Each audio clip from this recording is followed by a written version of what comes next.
Thanks for joining us, Nicolas. Sure, let's do it.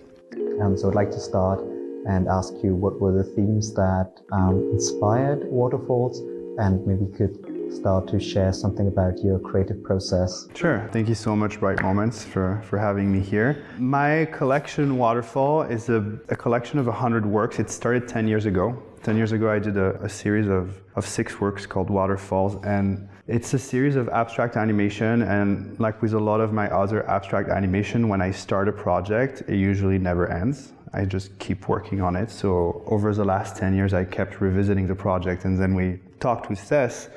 We were discussing about making a series of 100 works, and that is officially the biggest collection of works I've ever done in NFTs and in general. And I wanted to go back to Waterfalls because it's a really personal project, and it's a project I was really, really excited to revisit. So as I was saying earlier, they're abstract animations that are made non-generatively. So I'm not a generative artist. I do everything sort of manually. There's an image in the magazine that sort of like illustrates my process really well, this image. So most of the animations I do, especially for Waterfalls, are generated like this. There's 2 images overlapping. One image contains the information of color, and then another image is overlaid on top of it, and it's usually black lines with negative space in between. And the overlapping of these 2 images creates the illusion of the third image and the final animation. And so that process is called moire pattern. And moire pattern is a sort of optical phenomenon that exists in kinetic art and optical arts. It also exists in digital art. It's a process that I've come to sort of appropriate in my practice over the last 15 years. And that is a process I used for Waterfalls. And as the name suggests, Waterfalls is a series of abstract animations focusing on water, and it's particularly inspired by the ocean. Each animation uses a pretty minimal visual language from early computer graphics and digital abstraction to try and evoke water and liquid motions. So I try to come back to like very essential elements of digital animation. What type of motion, what type of rhythm, what type of texture I can express with this very minimal visual language to try and evoke and suggest something that relates to the ocean. And the reason why I was saying it's a really personal project is because I grew up close to the ocean. Like the first 25 years of my life, the ocean is like a huge influence and inspiration in my work. And so Waterfall, I think, is sort of a very good symbol of that influence. It's like a very, very personal work. Was there something specific about London that kind of influenced the work you want to show here, the fact that it would be exhibited in this city? I grew up the first 25 years of my life in coastal cities in France, and tourism, and in particular coastal tourism, is something that has been very important in my upbringing. My parents are like a pure product of like coastal tourism, and I've become a pure product of that because I grew up by these coastal cities, and being at the ocean and doing like ocean-related activities was just like deeply ingrained in me. And as I became an artist and I started seeing like the influence this had on my upbringing, I started looking at the history of coastal tourism. And the funny thing is that, well, coastal tourism started for the most part in London in the mid-18th century. During the Industrial Revolution, a lot of the elites, the aristocrats and intellectuals started going to the Atlantic Ocean to take cold water baths for a lot of reasons. One of them being they really believed that it would help with health, that it would be like rejuvenating. There was a lot of tuberculosis at the time, and people thought that it would help with tuberculosis. And so, yeah, like this whole sort of idea of tourism, and especially of coastal tourism, of being at the ocean, started in London. So it's interesting for me to show that work here because it feels like it's kind of a loop. And the other thing I want to mention about that I think kind of plays a part in the work is that what's interesting about that history of coastal tourism is that it's a really important moment in our general relationship to the ocean, because before that the ocean was feared. It wasn't a place you wanted to be at. It was like you were at the ocean only if you had to like do work at the ocean, but it was not a desirable environment. And so what's really interesting is that this whole culture of coastal tourism changed our relationship to the ocean. All of a sudden, it's like a place of, it's a place of leisure, it's a place of rest, it's a place of healthy activities, and it becomes like an attractive and desirable place. And I think like this sort of ambivalent feeling and sort of fascination for the ocean as like a place of leisure and a place of pleasure, but also like a place of maybe like fear, unknown, of mythologies is, I think, definitely influenced or inspired the whole series, and this sort of fascination for this water motion and how they resonate with us, basically. Another thing that comes up when you talk about the work is the importance of memory and how kind of your upbringing in coastal cities influences the work as something that your memory is imbued with these images of liquid motion and of the ocean, and being exposed to the landscape and kind of living in that landscape. So could you say more about how you think about memory in relation to the ocean, or how you would situate that in your work?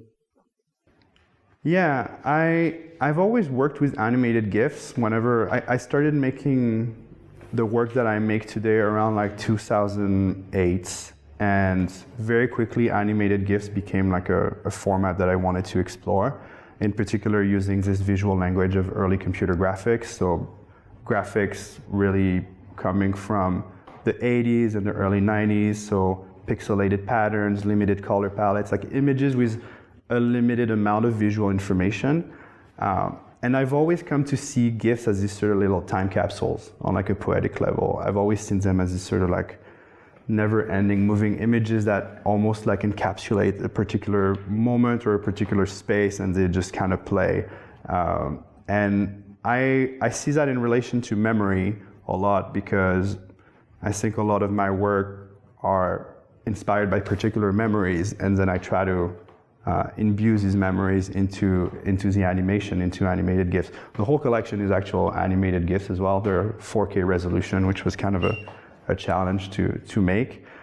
And I mean, I think water as well in relation to memory is like something quite interesting on like different level. One level I can think of is that often when you go to a body of water, it can be a moment of reflection, it can be a moment of contemplation, it can be a moment where like you reminisce certain things.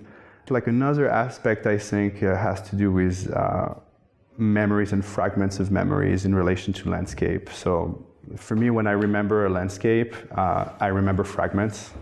If I remember, let's say like a coastal landscape, I remember the heat of the sun, maybe like the texture of the sun, like the sound of the waves on the shore. It's all these little fragments that are going to compose a sort of a memory of a certain landscape.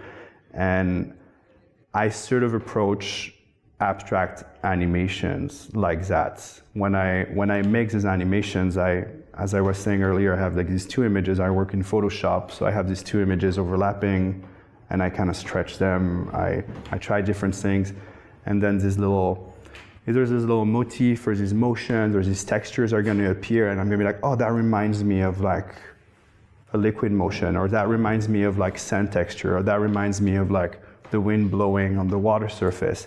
And it's really effectively, it's almost like trying to like dig out memories out of sometimes they're probably imagined, sometimes they're real memories, but it's really trying to dig out these sort of memories and sort of identify them visually through abstraction.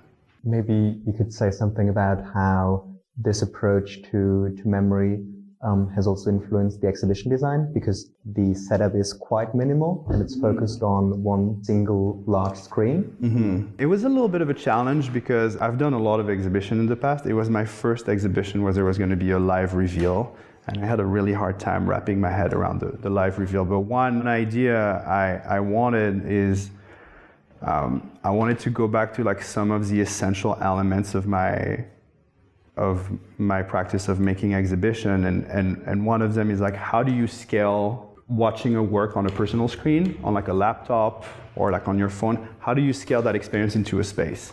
And so like for example, like when you're at home, when you're like on your couch or like on your desk and you're looking at a work full screen, it's a very intimate experience. And very often you can get into that space where like there's nothing that distracts you, and it's going to be this one-on-one relationship with the work. And it's not easy to translate that into a space, because if you go to like a typical white cube gallery and you put a screen on the wall, it's not going to be that intimate. So you're going to be really aware of your body. You're going to be aware of like the people around you. You're going to be aware of the noise. So how do you create an experience in a physical space that kind of takes some of the qualities of that experience of like being on my laptop watching a work? How do I scale that to a space? One analogy is theater, because when you go to see a film at the theater, you have this one-on-one relationship to the screen. There's people around you, but you tend to like forget about them, and you have this like very privileged and intimate relationship to the screen, and then it's scaled to the human body, to human architecture. So that has effectively impacted very much this is a very minimal design of the exhibition. And I think I wanted to do something minimal as well for that idea of like the relationship between like water and memory and abstraction. And so when someone enters the space where the work is revealed, they have this moment, this very intimate moment with the work where they can really like dive into it and see how this work resonates with them, if it brings like certain aspects. Another important element is that I collaborated with like a very dear friend of mine on the soundtrack.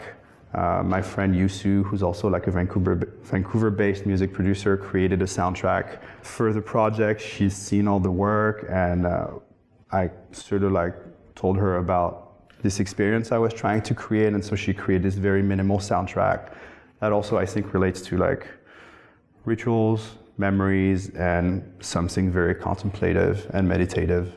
Yeah, one phrase that you've used kind of in relation to this idea of the work being a space of contemplation is the screen as a window.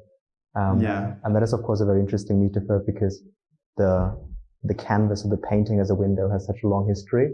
And you do something different with it, with these works that are sort of oscillating between abstraction and landscape. Well, yeah, so like as you said, like the window is like this sort of like ongoing metaphor in like the history of art. And then all of a sudden screens and personal screens come into play, and the window becomes much more dynamic. The window is backlit, the window shows like moving images. And that metaphor has always been exciting to me, I think, for many reasons. One of them maybe being, that like one of my first experience with screens was early video games, and the experience of playing games on the screen is really radically different from like watching the screen, because you're literally like projecting yourself into the screen. When you're like playing a video game, whatever space you're looking at, you're like this little chunk of pixels here, or you're projecting your mind into the space of the screen. And that sort of relationship, this like projective relationships that we establish with the screen, is something I try to really sort of reactivate in my work. And some of the visual strategies I use is, using moire patterns and sort of like graphics with very optical and kinetic qualities, where like you can't really make out what you're seeing. It's always moving. There's this sort of tension between depth and flatness and abstraction and figuration. And the window is this sort of, very simple idea of like you're looking through an opening and there's another space that you're looking at. How do I create that with abstraction? How do I create that through a screen? And when it comes to create an exhibition, how do I sort of emphasize that in the experience? So when you get into the exhibition space, the first reveal room, there's literally nothing. It's black and there's one screen. And it could be a window, it could be something else, but it's basically the only sort of like visual element that becomes part of your field of vision. Yeah, I mean, we were talking about also like the act of minting a work online, and how you're always sort of like stuck within like a specific like graphical user interface, whether it's on OpenSea or like another website, and you don't really have like it's like an optimal relationship with the work you're sort of like minting or collecting. And so here I was hoping to create a more optimal experience with the work, when it's It's just you and the work and nothing else. Yeah, and it really gets also to your fascination with screens and our attraction to screens and how tantalizing they can be. Could you say something about who inspired you to really focus so closely on screens? There's a British artist, actually, Bridget Riley, has been like a huge inspiration for me for all her like optical paintings, and especially how she also conveyed idea of landscapes through abstraction and optical art. But I talk a lot about the Vasulkas, Stina and Woody Vasulkas, as an inspiration. Stina and Woody Vasulkas are a couple of like early video art pioneer who were like doing a lot of experimentation with analog video signal. And they had like a recent interview in the New York Times, and they were talking about this piece called Noise Fields from 1974. And I think what they said like, what we like about this work is that it's like looking at a fire. And I think there is this visceral sort of attraction that we have for screens, whether it's like a cathode ray tube or a screen like that, for the flicker, the lights, the motion, like the way a screen operates as a mechanical and digital display, that is really untapped. We don't really talk about that. We talk about the contents, but we don't talk about like this sort of like physiological relationship that we have with screens. And I think in my work that plays a big part, because I have this sort of, like growing up with, early computer graphics who are like extremely sort of optical and mesmerizing and hypnotizing. When you're a kid, you establish this relationship with screens where all of a sudden you're like completely like hypnotized. And that's something I try to sort of like reactivate in my work. And yeah, it's interesting, and it's a challenge to try and develop a language around that, because it's we talked about it earlier, like even for like video arts, like people like the Vasulkas have tried to establish a sort of vocabulary and language around that, but it's really hard. Maybe there's more of a language for that when you look at abstraction in painting, because people talk about the thickness of the paint, they talk about the relationship to the canvas, they talk about the gestural aspects, but then all of a sudden you're in front of a screen and it's like a whole new set of parameters. But yeah, in the end, like this sort of visceral attraction to the light of the screen that is like almost like the visceral attraction to the light of a fire, that's something that plays a big part, I think, in my work, and in Waterfalls especially. Yeah. It's interesting if you think of like experimental video work, which in its own way played out that trajectory of being dissatisfied with representational work, which is somehow, imbued in the nature of video. And you of course have this long trajectory in painting dealing with abstraction, which seems pretty done now. And then in the NFT world, I think you could say that there's this new interest in abstraction in different ways. Obviously in generative art, and you situate yourself like in an interesting way to that, I think, because you use imaging software and you kind of excavate the aesthetic of a very specific type of abstraction and take a lot of care to bring that out. So I would like to ask you how you think of your own work kind of in the history of abstraction. That's a tough question. I'll start by saying that retrospectively now, when I look at my experience of early computer graphics from an early age onward, I always look at computer graphics from the 80s and the 90s and even before that as this like really important chapter in the history of abstraction that isn't really talked about, because all of a sudden the visual language of abstraction, like shapes, colors, rhythms, become reactivated through moving image. And I think what really interests me about using that visual language isn't so much to try and like create work that reference that particular era of the 80s or the 90s, but it's more like to try and take that work and bring it in conversation with a broader conversation of abstraction. Because I'm really influenced by abstraction in painting, I'm really influenced by abstraction in experimental film, in kinetic art, in optical art, and that's what really like also inspires me and gets injected into the work. So, I mean, that's one convoluted way to answer your question. And like the other one is that to me, abstraction is always in relation with memory and with natural forces or atmospheric forces. And that's kind of how I sort of ground my experience of abstraction. I look at abstraction as this sort of vessel to sort of, how do I relate to abstract shapes? My way of relating to them is to create these analogies and to be like, is this a building? Is this a mountain? Is this a body of water? Is this a representation of the wind? And that's kind of how I always relate to my own practice of abstraction. And yeah, like another aspect which maybe responds to your question is that, you know, when I was in art school, I was like really jealous of painters. I would like look at painters in their studios and they had like their little brushes and their paints of tubes and their canvases. And I was like, they have their little setup and it's so perfect. And they have like all this history of craftsmanship that they can relate to. And when you're on your computer, you have some of that, but it's just a black hole, because it's like, oh, you're working with imaging software, you're working with video editing software, as you're working with code, and sometimes you work on all these things.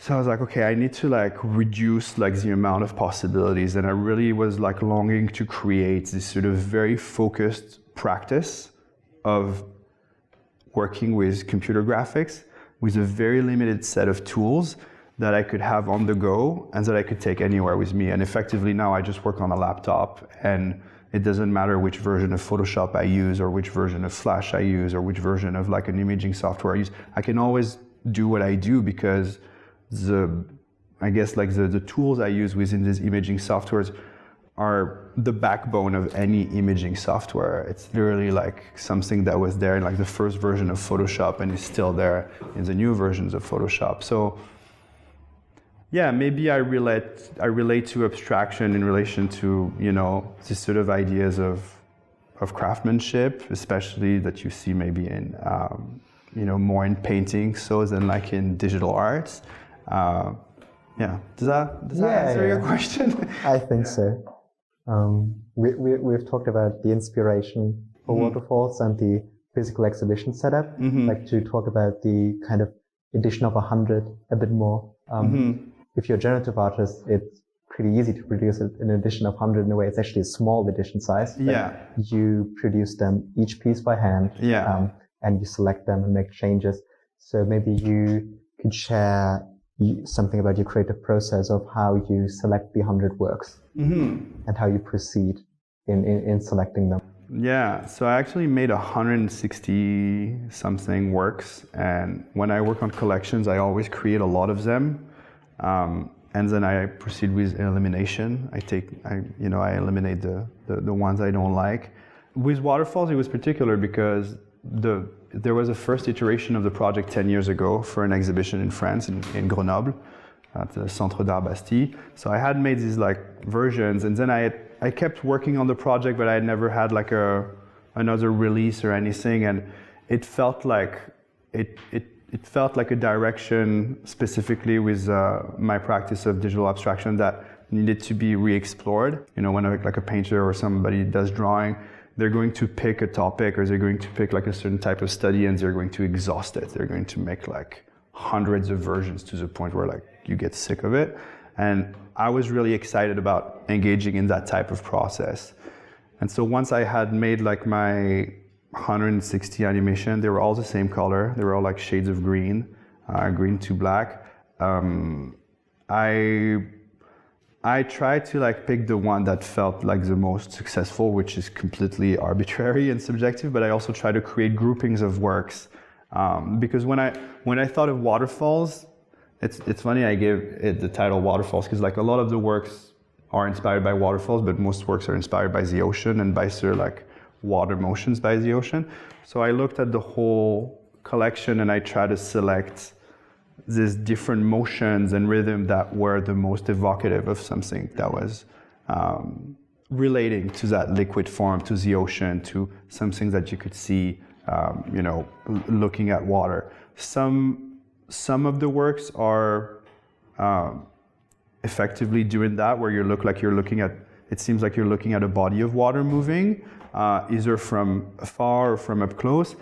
And some of them are more, to me, they feel more like you're looking at water through a glass surface, like either like a glass window and water, like you have like, I don't know, like if there's like a rainstorm and you're looking through a window and like the rain hitting the glass creates this sort of pattern. So some of the works are sort of like inspired by that. Some of them are inspired by like looking at water through refracted glasses and how can glass distort like your vision.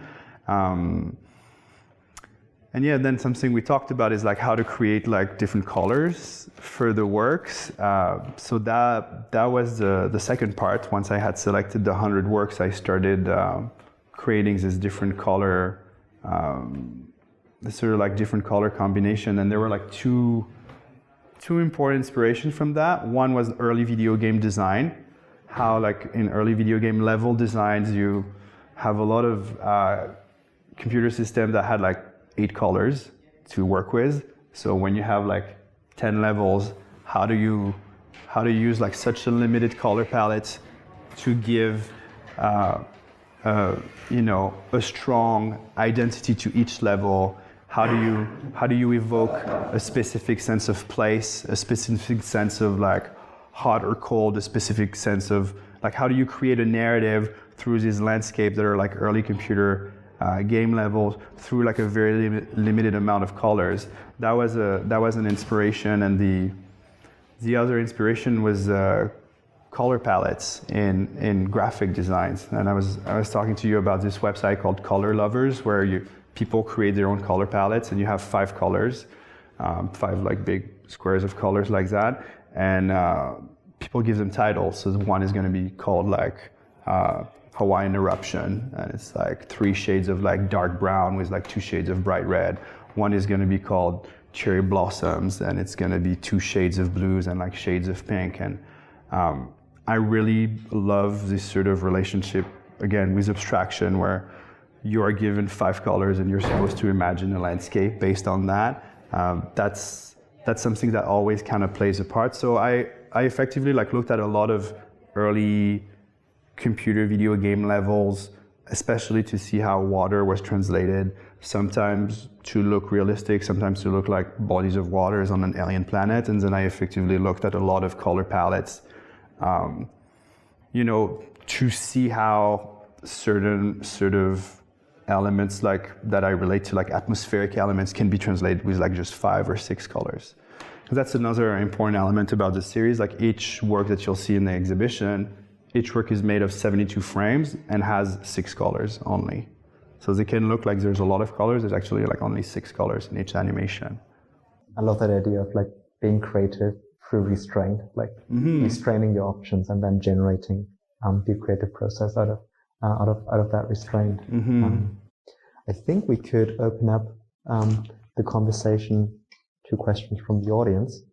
I think the optical illusion aspect happened a little bit by accident, and I think the moire patterning techniques that I talked about earlier, it's something that happened by accident in my work. Around like 2009, I was playing with like different layers on Photoshop, and then because I use hard edge pixel textures and elements, all of a sudden the overlap of these two layers created this sort of moire patterns.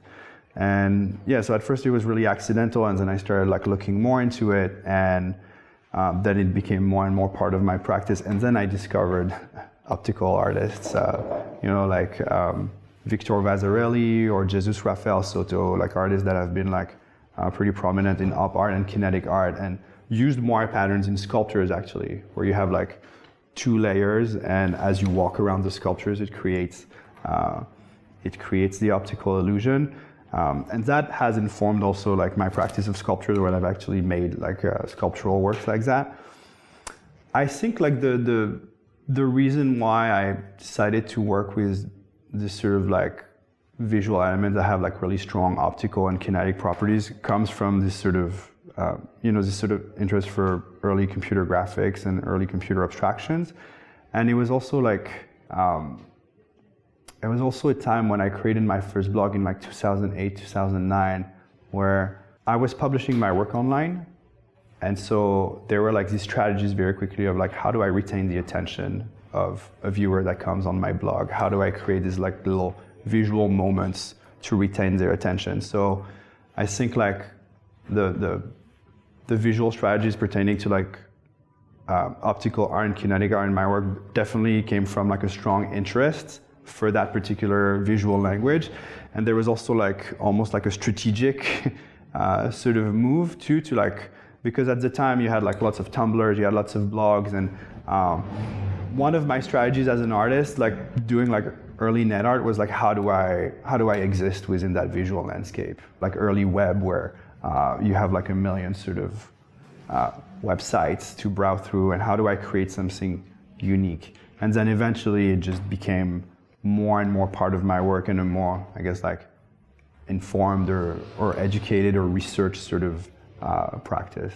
Also, like in terms of like relationship to the artwork, I love Soto's work because some of them you can actually enter them, like the one with the ropes like that. And so like as you move around them, they create these moirans and you can actually enter them. And like this invitation to enter the work, I mean, that's something I feel like definitely like influences me a lot when I make this kind of work dealing with abstraction, for sure. It's like wanting to, dive into the screen a little bit. I mean, I haven't had enough experiences with Metaverse yet. I think one aspect of virtual space that I'm excited about is more like virtual architecture, actually, and like designing architectures. I've tried like different metaverse with like VR sets, and to me like this whole experience in and of itself is just like so radically different from like entering an exhibition and being in a space. And I feel like much more appetite and excitement to create spaces and to work with the scale of a space, because I feel like I control the parameters a little bit better. With a VR environment, I really feel out of my comfort zone for now, because I don't think I have like enough experience. But I did this series early on Tezos, actually, of like these little architectural pavilions. And I'm working on revisiting these pavilions to like actually make them functional space for Metaverse, because that's something I've been wanting to do for a long time, but it's sort of like a whole other, I guess, like part of my practice that has almost not much to do with abstraction. It's more like there's like architectural studies and how to explore like certain aspect of architecture more for like something that becomes like a vector of fantasies rather than like a real architecture with like dealing with material contingencies. So I think that would probably be my first. If I do something soon with Metaverse, it'll probably deal more with architectures and with abstraction. Yeah. Painters and like the process of painters have really influenced me for that. I was like constantly like spying on painters when I was in art school and like looking at their process when they make like big series and they're like, okay, that one's out, that one's out, that one's out. Like, so when I worked on Waterfalls, there's like, I guess there's like different categories of motions in the series. Some of them have like vertical motions, some of them have lateral motions, some of them have like pulsating motions, some of them have more like chaotic motion. And every time at the beginning when I was creating all the works, the 160 works, I was focusing on one motion at a time and just like making a lot of variations around that motion. And then I was looking at them all and I was like, okay, that one is really repetitive of that one. That one doesn't add much to that one. And so that's kind of how I processed with elimination. It's like very looking at them very formally, that one is too close to that one. It's not worth it. And I mean, a collection of 100 works already for me is like a huge collection. And I guess one of my biggest worries was to like try and maintain a certain level of quality and consistency through the 100, and that each work was actually quite unique and not like a small rehash of another one. So 100 feels like a lot already. Like, so there's the other 60 that I don't think they'll ever see the light of day. Like they're gone. And that's one thing of my practice is like, I probably like put like less than 10% of like the work I produce. Like I create like constantly, and then what makes it out publicly is like a tiny portion of what I create, because I feel like that's the only way of like keeping things at a certain level. Yeah. I feel like with digital work, I always feel like I need to ground things or bridge them to something that's physical or material. When I create an exhibition in space, I'm like, what's the metaphor? What's the analogies that I want to use for the space. Like it always needs to be grounded into something. So when I approach abstraction, it's the same thing. I read abstraction, like I automatically try to create a link with like something figurative or something material, something that's gonna ground the experience and sort of like lead it. And yeah, I guess that's my approach, and I can't seem to get out of that. And even when I look at abstract works from other artists that I love, I just do that. I look at a Paul Klee and I see like little objects floating in space. I don't look at it as like something abstract. I see like, any abstract work, I'm going to sort of like not rationalize it, but like ground it into like a material, physical, figurative sort of experience. It's inspiring and exciting to me to like read like Bridget Riley's interviews and like see like series like the Cataract series or like the Blaze series, where like the Cataract series, it looks like a water surface, but it's effectively just like these like curves. And when you hear Bridget Riley talk about curve, it's super interesting because it's very specific about each curve has like specific properties and then like these different curves next to each other, but then effectively this very minimal language of visual abstraction, I can't help but seeing a landscape. So when I hear her saying that it effectively is inspired by a landscape, it's like kind of reassuring. And same thing with Blaze, where like Blaze, it's like this circular composition, and I believe it's inspired by like looking at the sun and like the sort of like optical effect that you get looking at the sun. How can you like translate that into just a black and white lines, concentric lines? So yeah, I think like discovering the work of Bridget Riley was also like probably like an affirmation of like pushing further into that direction for sure. It has to deal with, I think, like these restrictions. I really love working with restraints, and I think that also like connects back to like, abstraction in painting, where like people are like, okay, my visual language is gonna be just that. When I started publishing animated GIFs in like 2008, 2009, they had to be like pretty small too, because like computers and web browsers, like if you were like posting like a 15 megabytes or like a 25 megabyte GIF at the time, it would like kill your browser, or like sometimes would take like 5 minutes to load. So there was this sort of like technical constraints, and then this technical constraint became like part of my process because I enjoyed them. And the 72 frames, I have like this sort of catalog of different like backgrounds and foregrounds that I use when I create Moai pattern animation, which are the sort of elements I use for Waterfalls. And like some of them are 72 frames, some of them are 144 frames, some of them are like, there are multiple of 72. There's certain textural elements and certain motions that I can get with the ones with 72 frames that I can't get with the 144, and vice versa. So it just became this sort of like very like vernacular, formal sort of like sets of tools that I come to use. And usually like the way I'll approach it, which is kind of nerdy, is like, well, if I can get something with 72 frames, it's more exciting than if I go to like 144 frames. Like almost like always trying to like diminish the amount of elements.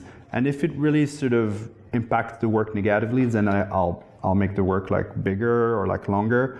But yeah, like this whole idea of like reducing things as much as possible without losing too much of like, I guess like a rich visual experience is always kind of part of my process. I feel like on like a very intuitive level, I don't even think about it. That's kind of what I gravitate towards.